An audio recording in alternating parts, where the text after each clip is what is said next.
This video is on changing the starter ring gear. This big honking gear here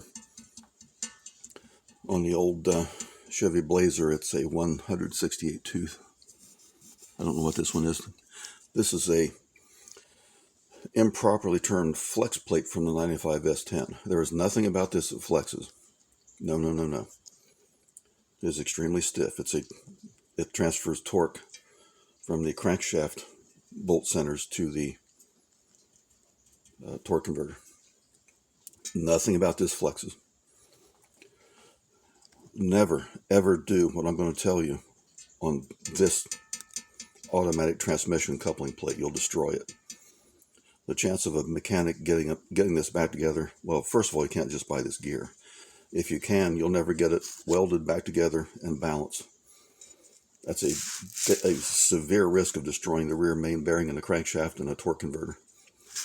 So, but if this is a flywheel, so-called, from a manual transmission only, here's the correct procedure to remove and replace this gear. And it is not like the idiots on YouTube say, we never use a hammer or a torch. Guaranteed to permanently damage such a large flat disc by putting extreme heat or force on just one point. It will bend.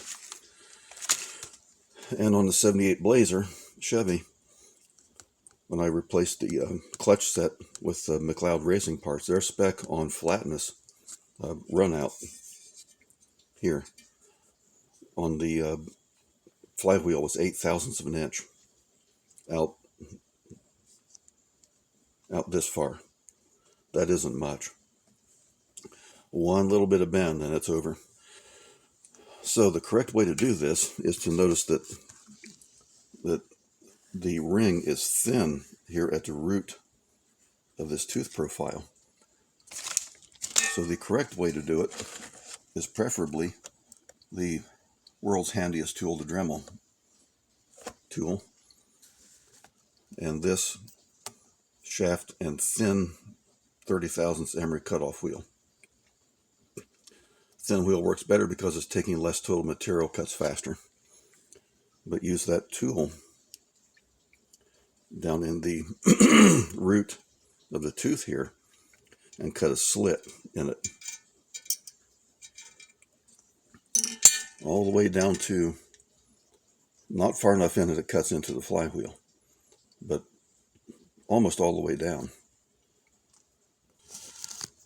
Then get a cold chisel and just a 16-ounce hammer and sharpen that chisel if it isn't, and put the sharp edge of that chisel in that cut and smack the end of that chisel with a hammer, and that ring will go ping and just fall off.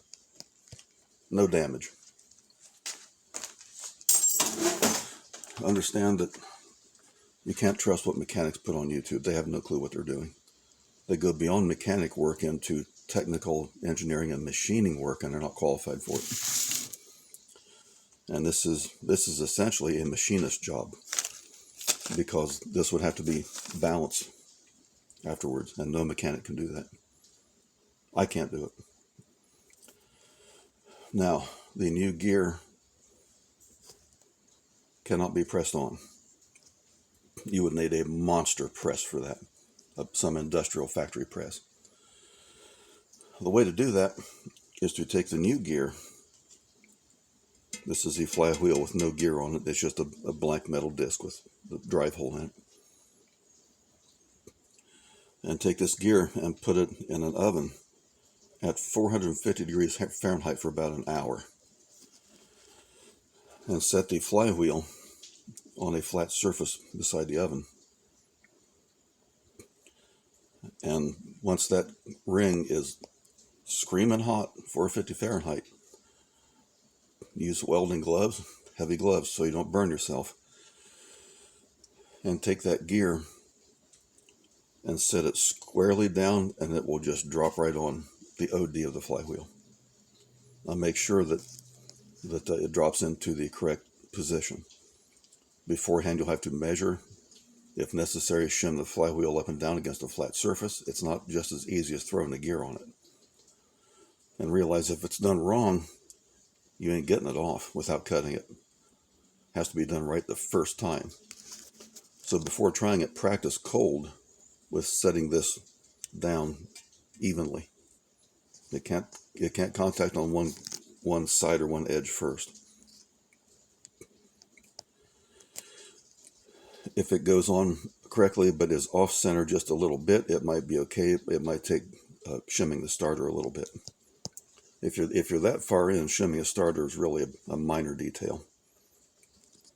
But this eliminates the chance of damaging that flywheel and eliminates engine and transmission damage.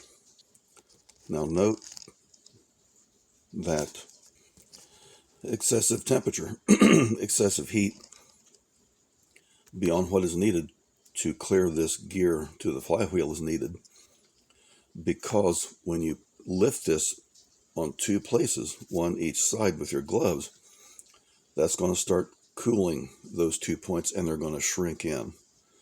So the thing will try to pull in on the sides. So I did this at 425 on the Blazer flywheel. It just barely worked, so it ought to be 450. And be absolutely sure it's fully hot. And that is the correct way to do it without causing massive damage.